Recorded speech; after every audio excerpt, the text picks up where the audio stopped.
scolding SP awards last night. And what luck, they have a political prisoner in a cell in Moscow, probably for her lifestyle and her tattoos and her orientate. No, it's because she tried to bring hash vaping cartridges into Russia. She wasn't leaving. She was coming in a week before the invasion of Ukraine when everybody else was being told not to go there. Anyway, so last night, Enes Kanter Freedom, the Turkish-born NBA guy, that the NBA, full court press, mixing his sports metaphors, they want him to retire. They want him out because he's embarrassing. The NBA, the Chinese have clearly told the NBA, that guy out. Who was the Houston Rockets GM that the NBA forced out? Oh, yeah, I remember the story. I don't remember his name. He tweeted something out about, hey, free the Uyghurs. I don't want an iPhone if it's made by them or, whatever, by slave child labor. Daryl Morey? Yeah. And the Chinese said, ixnay on the Orime. And so the NBA told the Rockets, wouldn't it be fun to get a new GM? And the Rockets said, we delight in new GMs. So he's out. Enes Kanter Freedom, who is an American citizen now, and as usual, like most naturalized Americans, he's phenomenally patriotic and grateful for the country and the freedom it provides. And this is a guy coming from Turkey. So the NBA, last year or the year before, did this, design your own shoes week. And he made shoes that said free Tibet. And China, as usual, took it deliberatively, considered the counter arguments, and they went banana ape poop, full on, throw it at the fan. And I mean the ceiling fan. And the NBA, somehow, this is amazing. He was on Tucker Carlson last night, and somehow Tucker got these phone calls, these recorded phone calls. One of them was from the NBA's general counsel, pretty much spelling out that it's totally bend over for China. Well, I'll play that for you here in just a second.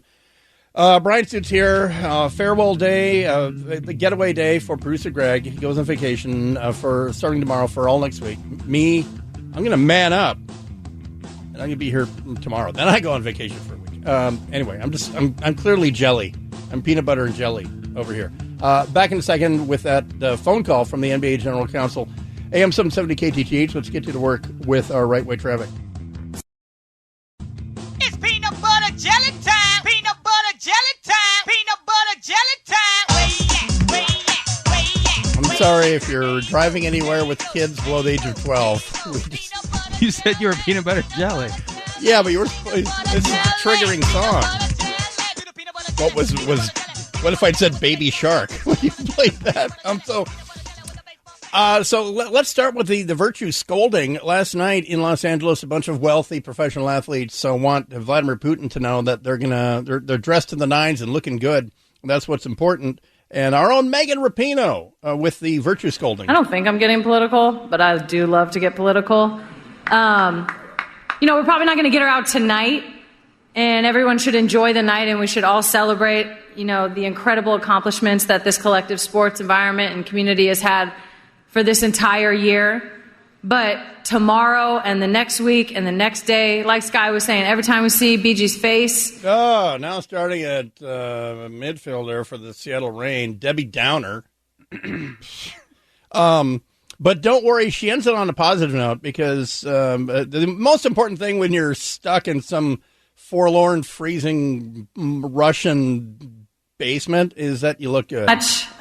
So everything that we can do, enjoy the night, but honestly think about that, in your social media or in your media or anything that all of us do with our collective platform. We haven't done enough. None of us. We can do more. We can support her. We can support her more. Oh, I missed it. Wait. We can to get her out, because that's honestly the most important thing. Like, what are we doing here dressed up like we are when our sister's detained abroad? But still looking great, BG. You look amazing still. I don't know how you're doing it, but we love you so much. We're probably the live cockroaches in the oatmeal. It's like, how superficial can you be? Anyway, Tucker Carlson played a recording that he happened to have of the NBA General Counsel talking to a unnamed NBA player. Now, this is right before he goes to Enes Kanter Freedom, the Turkish-born NBA player, about this. But this is isn't this a revelation? Here's Ron Klempner, who's the general counsel of the National Basketball Players Association. Listen.